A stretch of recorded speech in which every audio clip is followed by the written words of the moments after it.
Hello everyone, welcome to our weekly webinar series hosted by HOFT, which is empowering finance professionals to play business-centric role at the forefront. In our week 6 today, we're gonna discuss very interesting topic, which is inspired approaches to leadership thinking and practice. That's brought to you by Hub of Finance Transformation.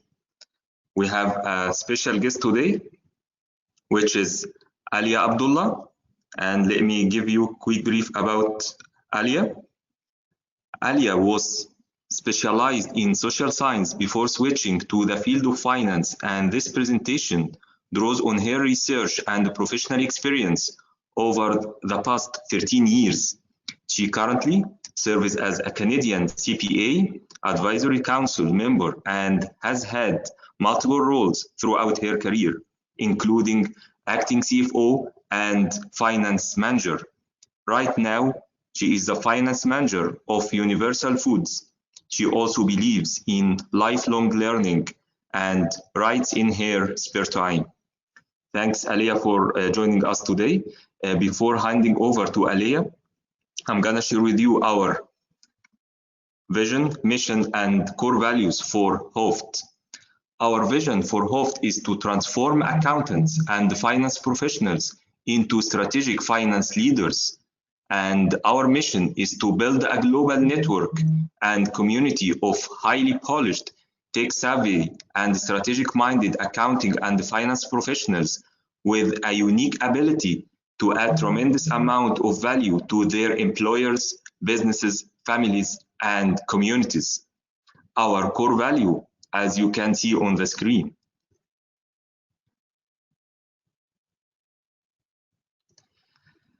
We are in HOFT, believe in 6 pillars for strategic finance leadership. We believe that finance leaders should have that 6 pillars, which are financial, strategic, operational, technology, public, and personal leadership. That's why we are focusing during our 3-month series to develop all of those 6 pillars. Now, I would like to hand over to Aliyyah. Aliyyah, let me share. Thank you for joining us, and let me share. Stop sharing and give you the.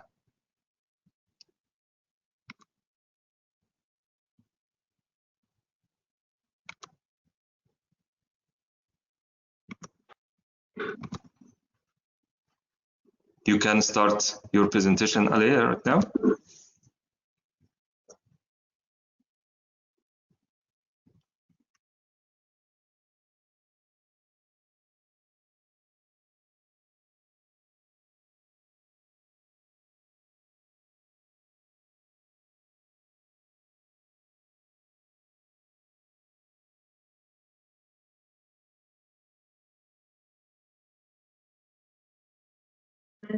Thank you, Mohammed. The reason why I chose this topic is because I felt as if, we need to go back to the basics in terms of leadership thinking and practice. And there is so much talk, there is so much information around leadership. But I always feel that if you don't have the basics down, then you really don't understand something to a certain degree.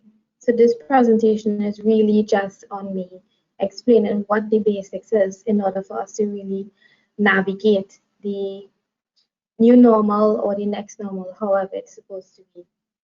Additionally, the CFO's role, it is becoming increasingly shorter as the time and the years go by. So it's so important that this person has a team that has leadership skills.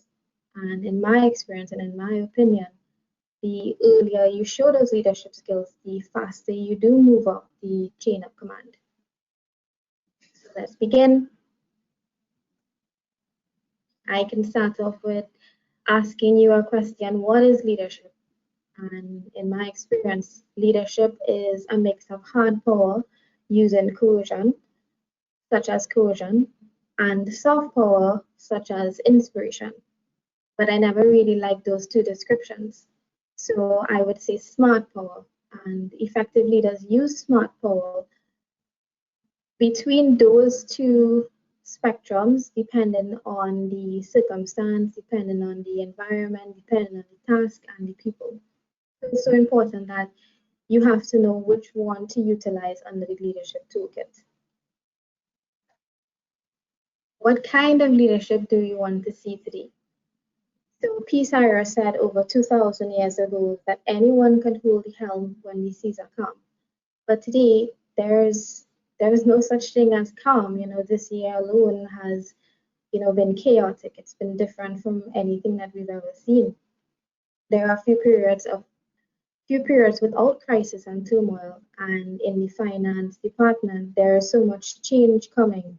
There is change in processes, there is change in how we know how we work, and in the years to come, things are going to be even more disruptive.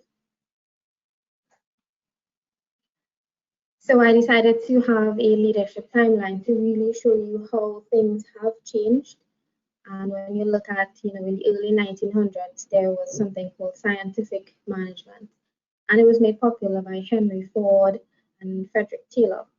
It was really the start of the Industrial Revolution, and employers saw people as metrics. There was a focus on productivity, on standardization, on production, on increases. So there was little focus on employees.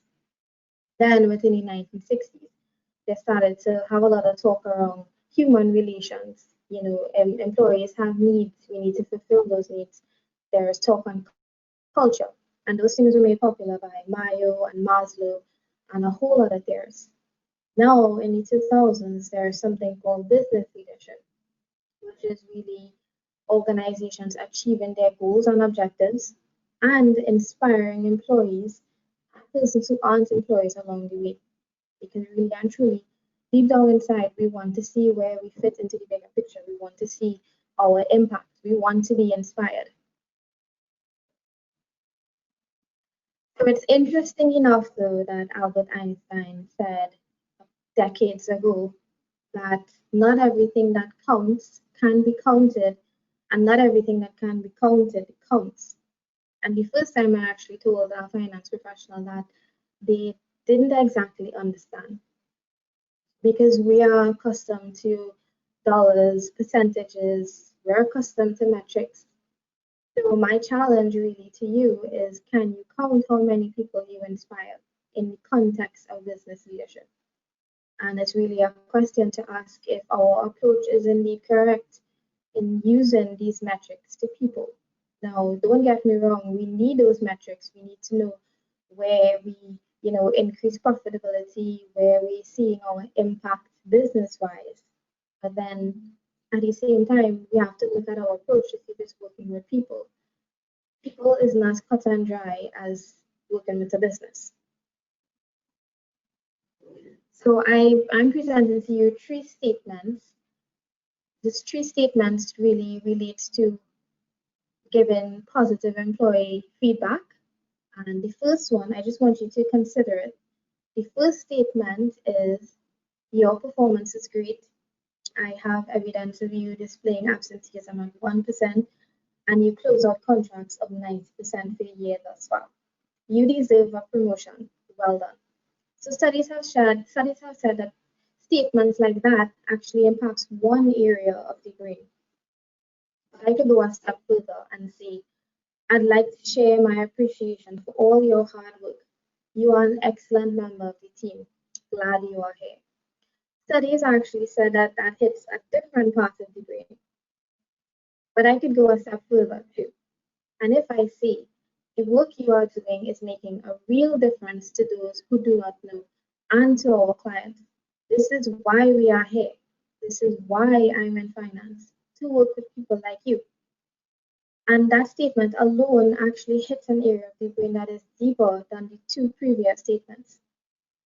When you think about it and you ponder that statement over, feedback like that really does impact you to want to work harder, to want to make a difference, which is what we all want deep down inside. So I developed a CRIP model to really help all finance professionals understand where leadership really comes from, and these are leadership traits and not personality traits.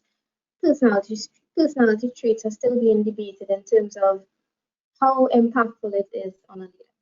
But now we could all agree that leadership traits really boils down to six facets. There is vision, empathy, competence, courage, resilience, and integrity. So let's deep dive into each of these and see. So for vision, because I knew that the audience was mostly from the Middle East, I decided to have a quick quote that was made from someone from the Middle East. And with respect to vision, with every new day that comes, a lion wakes up knowing he must outrun the gazelle, and the gazelle wakes up knowing that he must outrun the lion or perish. And it's so important that we must have a vision with each passing day. It must be an overall vision that we're working towards. So having a clear vision is so important for a CEO or a CFO or a junior finance professional, because if not, you'll soon run into trouble and struggle to lead meaningfully. You have to see what others don't. You have to see potential and capacity and build on it. And I think as business partners too, we have to see what comes in the future. I mean, it's okay to make mistakes, it's okay to have first attempts, but it must be working towards something that makes sense. For the company, vision must be linked with values, and out of that, a mission grows, then a strategy, an action plan backed by KPIs. So if you're in a CFO role, this is how the vision really comes from. It's linked to all of these things. And I'm asking you to reflect on your values. What do I care about? What motivates me in a professional context? And if you ask any leader, they can tell you what their vision is off the bat. It's something that they always know, because if you don't have that, where exactly are you going? Ask yourself too, where am I? Where am I going? How will I know when I get there? And is it aligned with company? Now, the last question, once your vision is aligned with company, you would give your employer all and everything. And in my experience, when I worked at a child protection agency, I really enjoyed it because it was aligned to my overall vision for myself.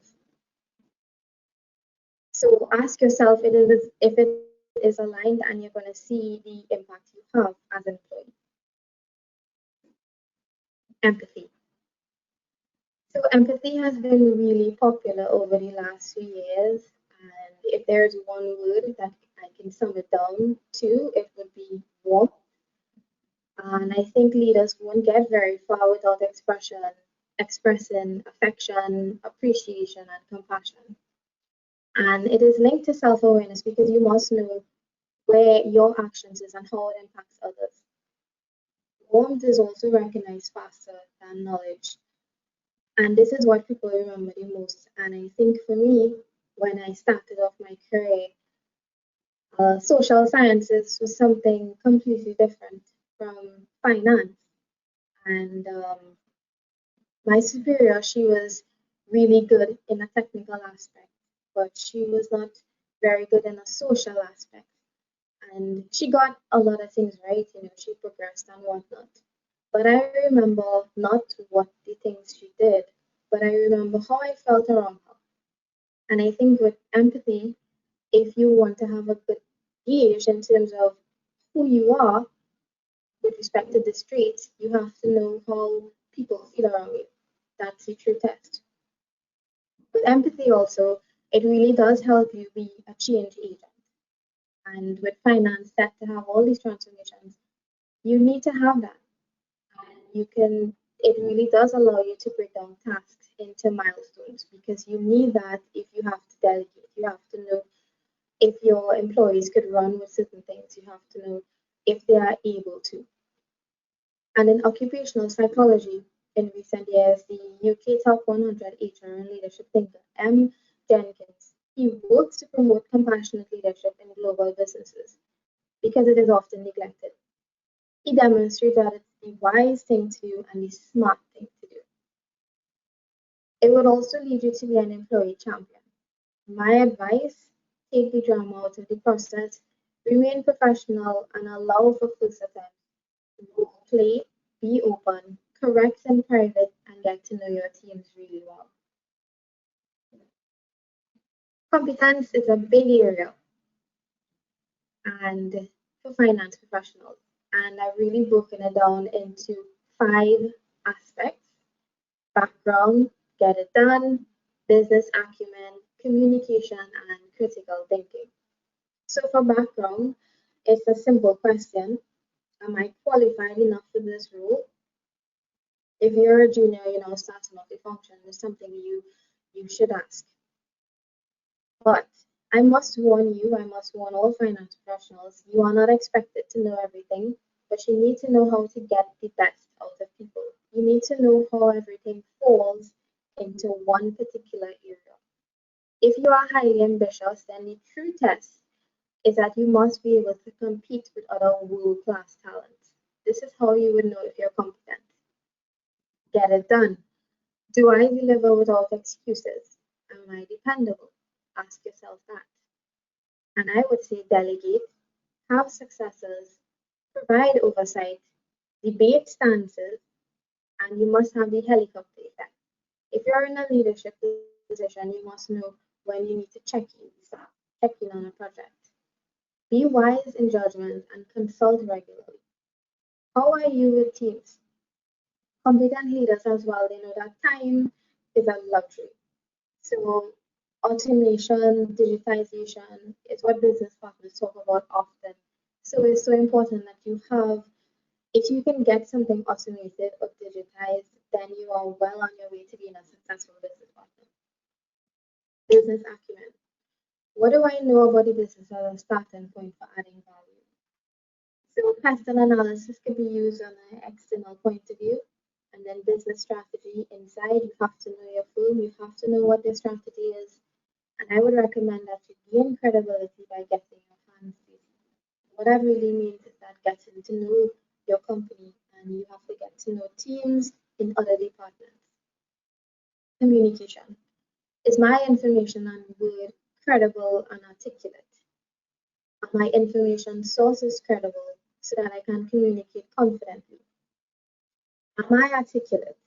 Am I prepared for impromptu presentations? So one thing I learned in my previous job is that as a leader, it is so important for you to be able to present effectively. And sometimes you don't always get the luxury of actually having to study and prepare, weeks and for a period before.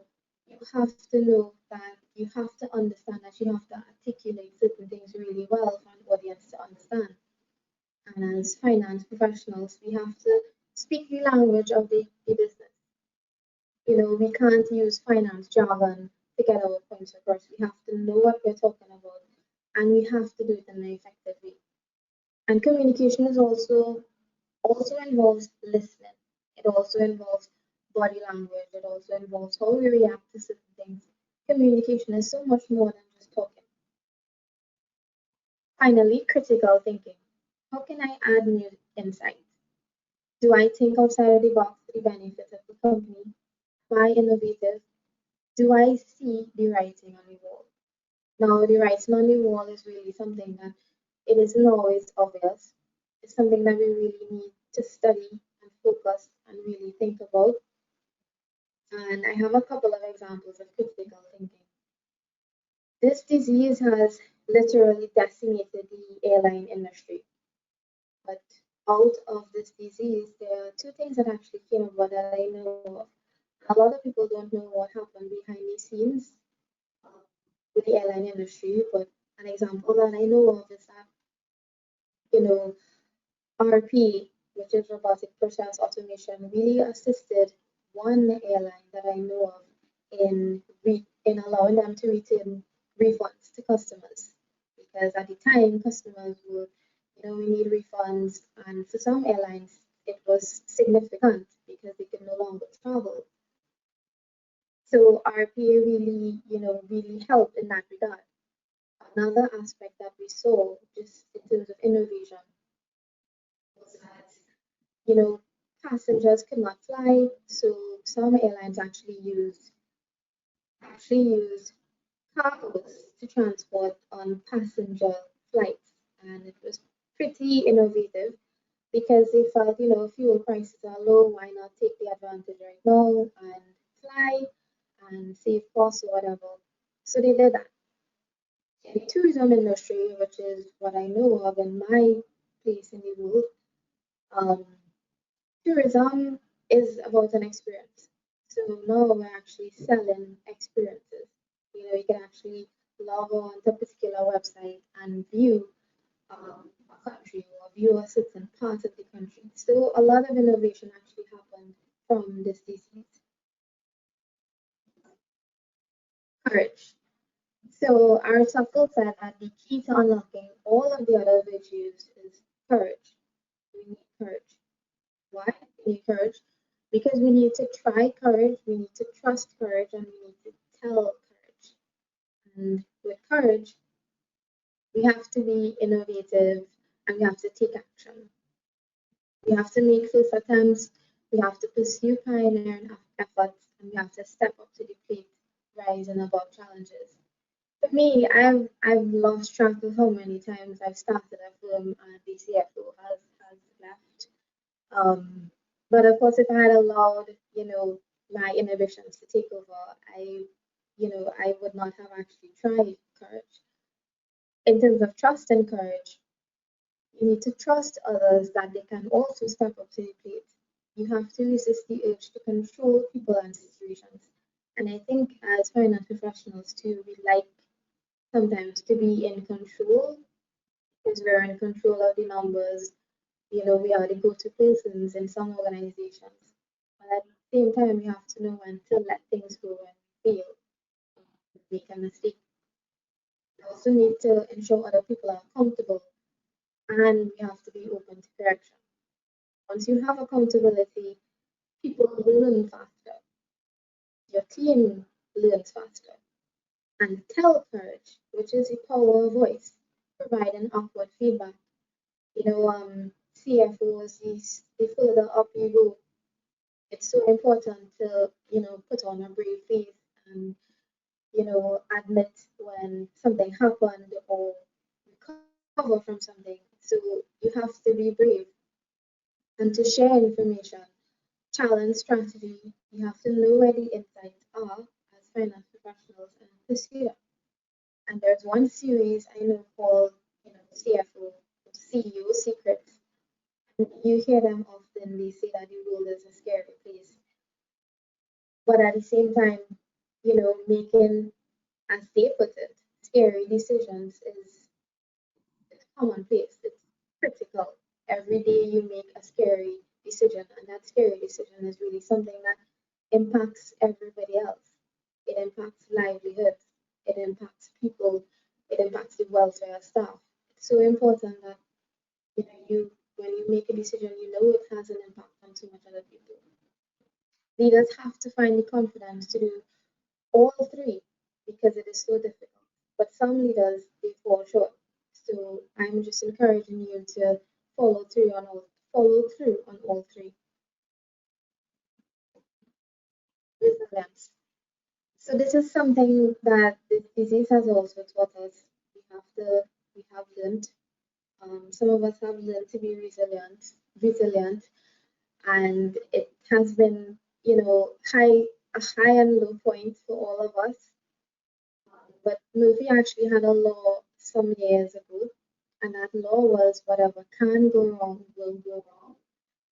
And resilience was also something that was touted in the 80s, because one researcher wanted to find out why some people was more resilient than others, and it actually didn't depend on IQ. It was just based on, how much pressure they could actually take. And the ability to prepare for, adapt, and mostly recover from setbacks is what resilience is all about. And it's so important that you recover from these setbacks. Many companies they have admitted to mistakes done in the past, but the whole thing is about if you admit to something, it really does help you a lot faster in getting over it. One, and two, sometimes we need to make tough decisions, and we know on the horizon that we would recover. And we have to communicate this to other people that we would recover. So we build resilient teams. We also have to look at supply chains to ensure that they are also robust and resilient. And many people, they use some of these incidents as a skip and rope. They look at what happened in the past and they know what not to do so they could avoid it in the future. Resilience is also about self-control, acknowledging defeat. Because sometimes it's, as a leader, you have to acknowledge where you went wrong and apologize, and sharing wins. You have to share wins with the rest of your team. Don't expect too much. This is a personal request, but you have to hold yourself to a high standard that you can get over whatever comes your way. Integrity. So this is the last trait out of the Vector model. Integrity. I have an iceberg as an image because in a lot of ways we don't really get to know someone really well until we work with them. So on the outside, integrity, we need to have integrity and we need to be influential. And you only know that by being genuine and having genuine engagement with others. You have to appeal to one's good nature without exaggeration, and you must use language of purpose to give meaning. And I would recommend just have a high level of quality and depth when you're also speaking. So when no one is looking, there is another part of integrity, but it does eventually, icebergs do eventually either submerge, sink, or rise up. So a study conducted by Cruz and Posner basically said that the most important quality for all leadership traits, and this was conducted with over 75,000 respondents across the world, they believe that the universal quality for leadership was integrity. And that beat business acumen. We talk about business acumen on the platform so much, but trust is so fundamental. It also beat the ability to predict future market trends, innovation, and other leadership qualities. Because when trust breaks down, everything else does. And if we look at the corruption perception index, which measures how high and low a country is on the corruption index, to me it's clear that we have some sort of ethical leadership crisis today. Whatever level you're at in the finance department, the further up you go, the harder it becomes to make a decision based on integrity. So I have additional readings here for each of the qualities. So I have feel the fair and do it anyway. If you feel as if you need to develop certain aspects of the traits, there are 4 companies that control 147 companies that own everything for competence, 10 tips for goal setting, for vision, anything regarding whatever choice you want to read for integrity. That's up to you. There's so much information out there on integrity. Michael Jenkins on compassionate leadership for empathy, supply chain finance, risk management, resilience, and supplier management for resilience. So I have a burning question. With so much talk on leadership today, my question is, what will the finance department look like after? We talk about leadership, but what happens next? And I would always ask people to just think about. There's so many people talking about it, then what's the real value in it? What's in it for me? I mean, a lot of people would think about it like this. So I would respond and say that business leadership, as I said, it's all about inspiring. People must inspire others. So to me, in the new normal or next normal, or whenever that's going to be, I believe hiring, motivating, and successfully managing talented individuals may be one of the most critical success factors for firms in the AI, which is the artificial intelligence era. will also be impossible to put into an algorithm. I believe that. Robots can't inspire you. It might inspire you to, build more robots, but I'm not sure if they could inspire you on a personal level. We already know that RP will add value by doing GL entries, approvals, financial statements. But when you think about it, how far will AI go? AI is just one step further. AI is just tech being a little more smarter than RP, because RP is just used for routine transactions so far. Hundreds of AI experts stated some years ago that we have time in terms of what AI will actually do, because they felt that high-level intelligence will only be expected by 10% in 2022. So in terms of how the finance department will evolve to right now, we know that RP will make some differences for us, but AI will come, but at the same time, we will still have our leadership skills, which to me cannot be replicated by any sort of tech. I believe too that senior management will be more confident in allocating resources. With CFO roles evolving to less working days, not particularly sure about that. It's a question for you. Finance staff would have to consider the work that they do. And me, the work that they will have to do is either managing tech or building partnerships and meeting stakeholders. Either way, you would still need leadership skills, but it's just of a different kind. So it's like we will have to choose whether we want to manage tech or build partnerships. Context. In the new normal, where departments will be competing for more company resources related to tech, smaller payrolls may result, but finance professionals need to make a strong business case and value for showing leadership skills.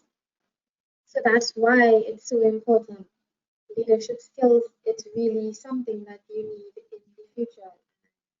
If you're at a junior level, it will help you move up a lot faster in the chain of command. And we need to be effective leaders on all levels. And I can't stress enough how important it is. I have external sources here: John Adair, Nabil Al-Asami, and Joseph Nye. And with that being said, thank you so much for having me, and I can open the floor to any questions. Thank you very much, Aliyyah, for that interesting session. I believe leadership is one of the most important topic nowadays, and we have some questions. The first one is, what changed in the leadership competences after the new era or post-COVID-19? Good question. I believe it's going to be critical thinking for sure.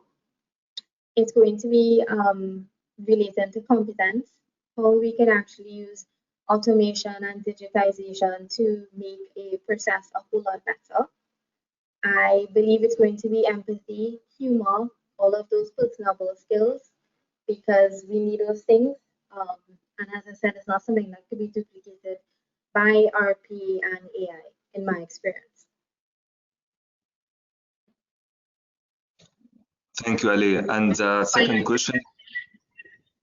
The second question was related also to the first one. How do you see the importance of critical thinking as a must-to-have skills for the future? Oh, I believe it is very important. And as I said, I gave a couple of examples how critical thinking actually came into the rescue for some industries. I would recommend that as a starting point, make sure you're solid in terms of business acumen, make sure you understand your company to know where you can critically think how you could add value. So as a starting point, make sure you have that, and try and work with others to ensure that you come up with the necessary results to get a job done effectively. Also, you really need to look around to see how your company fits into the wider industry.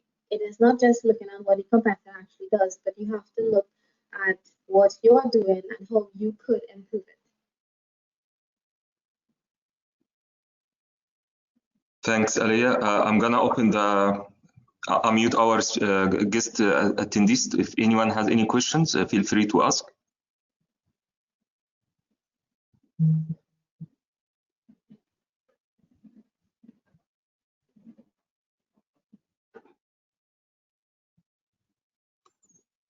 Okay, I guess there is no more questions. I would like to thank you very much, Aliyyah, for such interesting session. And I know that you are gonna bring a gift to all the HOFT members, which is your new ebook, right? Can you give us more brief about it? Yeah, yes, it's my gift to you. So I was actually doing this presentation and I felt, why not convert this into an ebook to give to you guys? It's really just a token. Thanks for having me here. I'm also new on LinkedIn, and it's been quite a journey. It's been fun actually.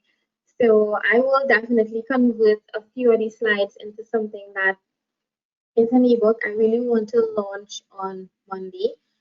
So so it's really a token to everyone. You can, well, I will post on it and you will get it. I haven't decided whether it will be by email or on the platform itself. But it's a token, and thanks guys for being a great audience. Okay, Aliyyah, I received another question from one of our attendees. He mentioned that as a leader, what are the ways how we can motivate our employees in this scenario, which means COVID-19? Okay, well, that was a similar question I had when I joined my current firm. So one of the things we did as a team, and I was new in this capacity, is that we ensured employees had emotional support. So we made sure that we had employee counseling services available that were free of charge. We ensure that employees were well taken of in terms of emotional sense. We made sure we had certain groups where we could talk freely about certain issues. We tried to provide an open forum so employees could discuss their issues without judgment. Of course, every company I know has had to make tough decisions. So one of the companies that I also know of too is that they ensure that if they had to let go of employees, that they were actually looking for jobs as an alternative to when they let them go. So those were a few of the things that I know of that we actually employed in my country. Of course, we could be creative. There are other things that we know we could help employees at this point in time. We could always ask employees to how they would like assistance and really just listen and see how we could add value to them as well.